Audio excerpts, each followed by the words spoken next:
1948 में महात्मा गांधी की जब हत्या हुई, अपने पूरे जीवन काल में क्या कभी महात्मा गांधी ने यह कल्पना की थी कि इस देश में आज़ादी के बाद एक पूरा की पूरा राजनीतिक घराना, एक राजनीतिक खानदान उनके नाम पर स्थापित हो जाएगा और आगे चलकर वो पूरा खानदान गांधी परिवार कहलाएगा और वो सब लोग गांधीज कहलाएंगे और महात्मा गांधी के नाम पर वो पीढ़ी दर पीढ़ी लगातार कांग्रेस पार्टी पर अपना कब्जा जमा कर रखेंगे और पीढ़ी दर पीढ़ी उन्हीं के लोग कांग्रेस पार्टी चलाते भी रहेंगे और इस देश पर शासन भी करते चले जाएंगे। और 2014 तक ऐसा हुआ भी। क्या महात्मा गांधी ने कभी कल्पना की होगी?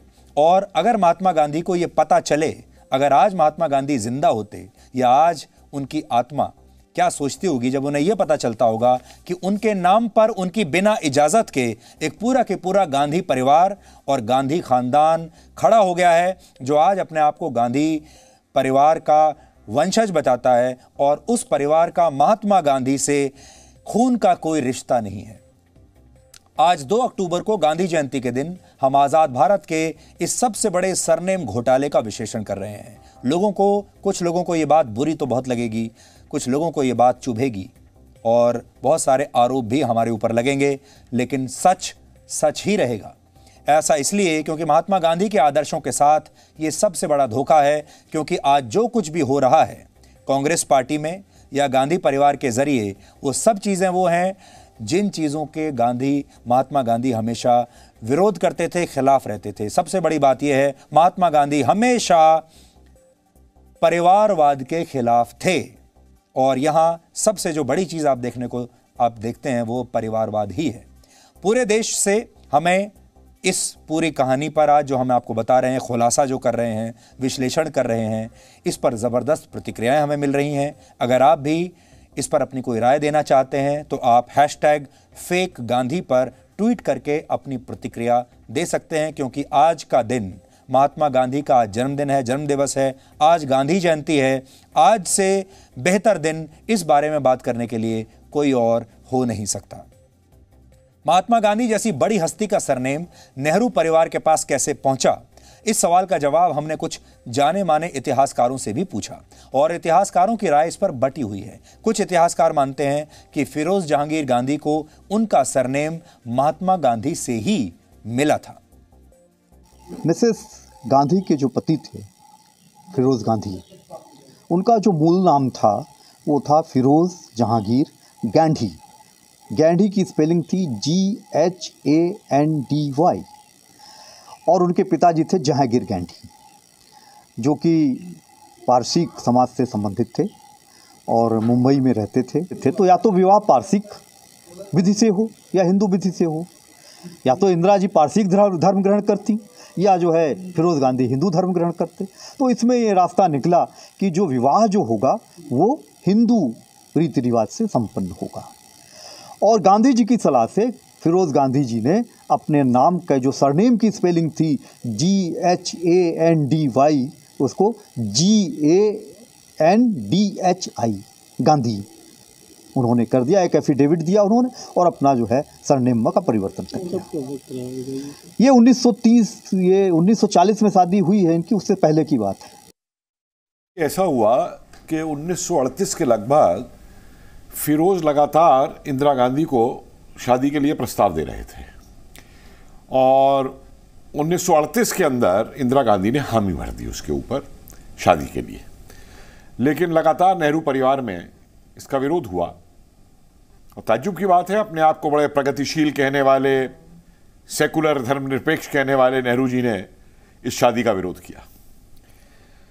तो अल्टीमेटली फिरोज जो हैं और इंदिरा ये गांधी जी के पास गए और कहा कि हम शादी करना चाहते हैं, तो लेकिन परिवार में विरोध हो रहा है फिरोज को लेकर के, फिरोज के नाम को लेकर के।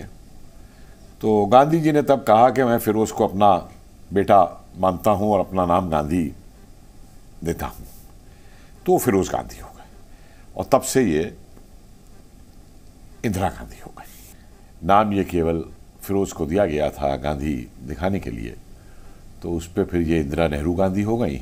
फिर इंदिरा गांधी से फिर धीरे धीरे वो नेहरू कट गया, इंदिरा गांधी हो गई, क्योंकि गांधी नाम जो है वो ज़्यादा राजनीति के अंदर जनता के सामने चलता था। तो ये है इतिहास इसका। गांधी शब्द भारत की राजनीतिक यात्रा में कांग्रेस पार्टी के द्वारा एक दुधारू गाय की तरह उपयोग किया गया।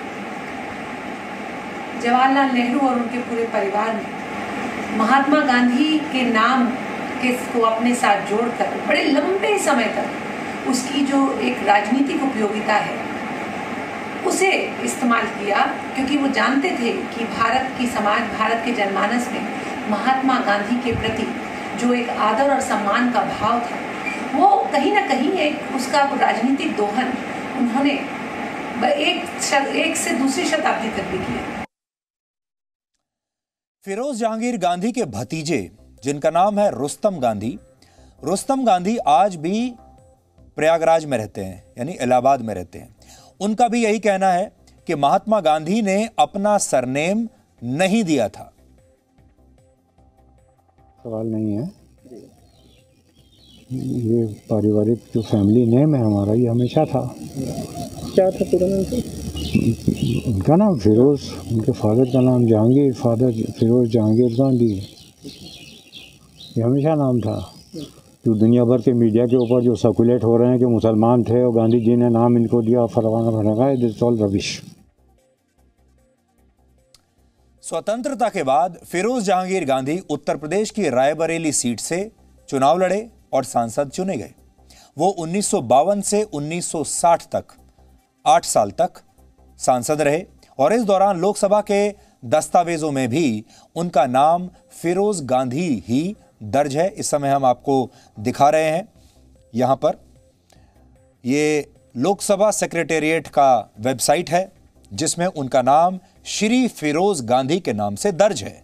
कांग्रेस के सांसद थे, उत्तर प्रदेश रायबरेली, 1957 की हम आपको तिथि के साथ ये रिकॉर्ड दिखा रहे हैं। 1957 का रिकॉर्ड है, दूसरी लोकसभा थी ये। फिरोज गांधी के नाम से ही उनका नाम लोकसभा में दर्ज है, यानी भारत की संसद में। ऐसा कई बार होता है कि कोई नेता अपना नाम बदल ले, लेकिन औपचारिक दस्तावेजों में उसका असली नाम ही दर्ज रहता है। अब इस विश्लेषण के आखिर में आपको इस सरनेम घोटाले का पूरा सार समझना चाहिए।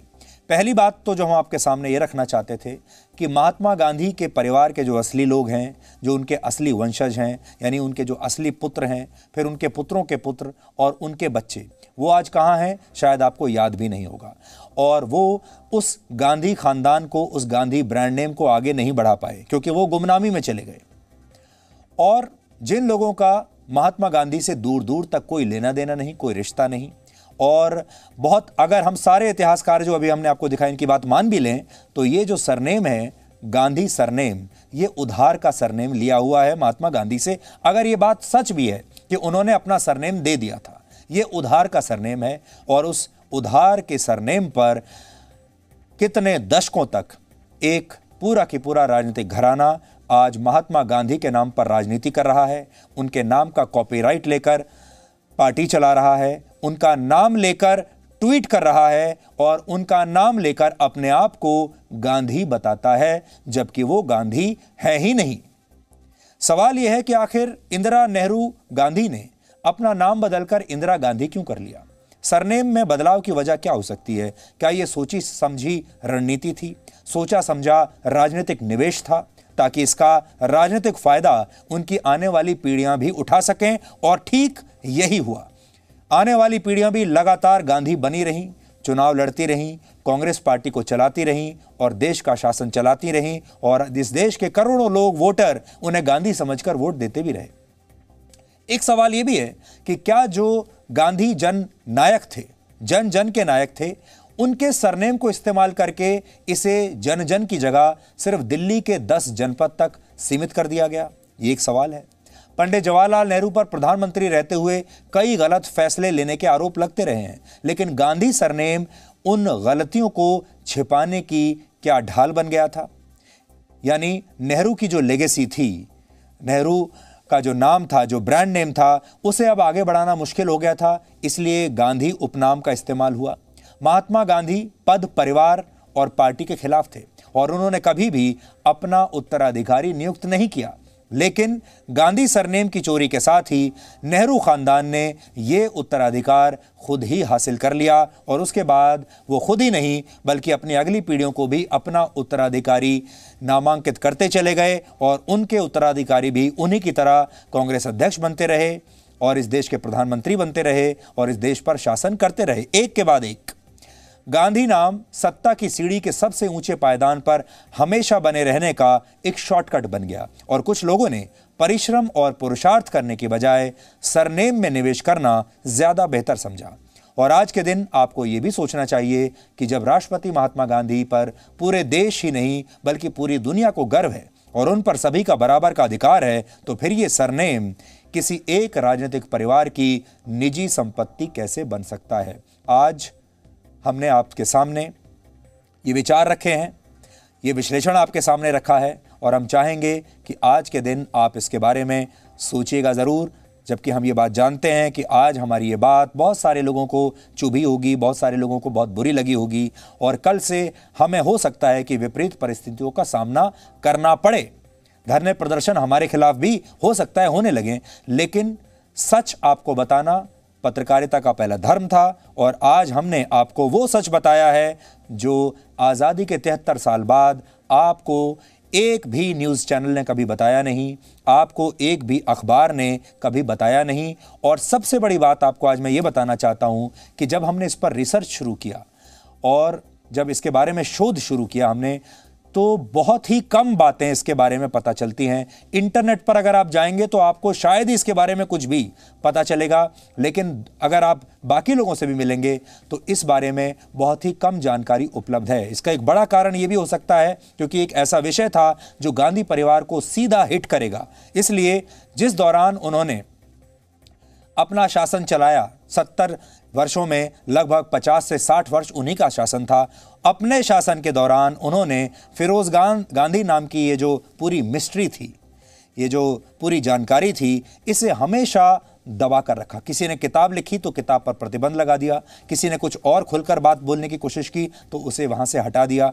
इसलिए इसके बारे में आपको बहुत ही कम जानकारी मिलती है, लेकिन हमने इसे एक चुनौती की तरह लिया और आज वो पूरी चुनौती पर जब हमने काम किया, रिसर्च किया, शोध किया, उसका नतीजा आप सबके सामने है। अब फैसला आपको करना है। महात्मा गांधी की जयंती पर हमने आपको उनके सरनेम पर चल रही वंशावली का पूरा खेल समझाया। आज सिर्फ महात्मा गांधी का ही नहीं बल्कि देश की एक और बड़ी हस्ती लाल बहादुर शास्त्री का भी जन्मदिन है। आज के दिन उनकी चर्चा भी आवश्यक है। महात्मा गांधी की छवि एक वट वृक्ष की तरह है जिसकी छांव में शास्त्री जी का विशाल व्यक्तित्व अक्सर छिप जाता है, लेकिन सच्चाई है कि लाल बहादुर शास्त्री ने प्रधानमंत्री पद पर रहते हुए अपनी दृढ़ इच्छा शक्ति का परिचय दिया था। जय जवान जय किसान का नारा देते हुए उन्होंने ही 1965 के युद्ध में पाकिस्तान के अहंकार को हमेशा के लिए तोड़ दिया था। लाल बहादुर शास्त्री को एक ईमानदार राजनेता के तौर पर पहचाना जाता है। वो असल में पहले ऐसे प्रधानमंत्री थे जो इस देश का आम नागरिक था। शास्त्री जी का जन्म 2 अक्टूबर 1904 को उत्तर प्रदेश के वाराणसी से 11 किलोमीटर दूर मुगल सराय में हुआ था। उनका बचपन बहुत अभाव और गरीबी में बीता। शास्त्री जी पढ़ने के लिए कई किलोमीटर दूर नंगे पांव चलकर स्कूल जाते थे। काशी विद्यापीठ से ग्रेजुएशन करने के बाद उन्हें शास्त्री की उपाधि मिली। 60 के दशक में जब देश में अनाज का संकट पैदा हुआ तब शास्त्री जी सिर्फ एक वक्त ही भोजन करते थे। घरेलू आर्थिक संकट को दूर करने के लिए उन्होंने अखबारों में लेख लिखे। रेल मंत्री रहते हुए उन्होंने एक दुर्घटना की नैतिक जिम्मेदारी लेते हुए अपने पद से इस्तीफा दे दिया था। एक बार शास्त्री जी को अपने एक बेटे के व्यापारिक संबंधों के बारे में शिकायत मिली तो उन्होंने अपने ही बेटे को अपने घर से बाहर निकाल दिया था। यही नहीं, एक बार उनके पुत्र ने सरकारी कार का इस्तेमाल कर लिया था गलती से, तो शास्त्री जी ने किलोमीटर के हिसाब से सरकारी खाते में पैसा जमा कराया था। शास्त्री जी जब जवाहरलाल नेहरू के बाद देश के प्रधानमंत्री बने तो दुनिया को लग रहा था वो एक महत्वहीन नेता है। 1965 के युद्ध में शास्त्री जी ने हमलावर पाकिस्तान को जवाब देने के लिए अंतर्राष्ट्रीय सीमा पार करके पाकिस्तान के इलाकों पर हमला करने के आदेश दिए थे। ये शायद सर्जिकल स्ट्राइक का उस जमाने का वर्जन था। शास्त्री जी के आदेश के बाद भारतीय सेना लाहौर तक पहुंच गई और पाकिस्तान को समझौता करना ही पड़ा। 65 के युद्ध के बाद रशिया के ताशकंद में भारत और पाकिस्तान के बीच समझौता हुआ और ताशकंद में शास्त्री जी की रहस्यमय परिस्थितियों में मृत्यु हो गई। ये मौत कैसे हुई इसके बारे में अब तक कोई स्पष्ट जानकारी नहीं है, लेकिन पूरी दुनिया में उनकी सादगी और ईमानदारी के किस्से आज भी याद किए जाते हैं। Presenting B News app, available on Google Play and App Store. Download it now.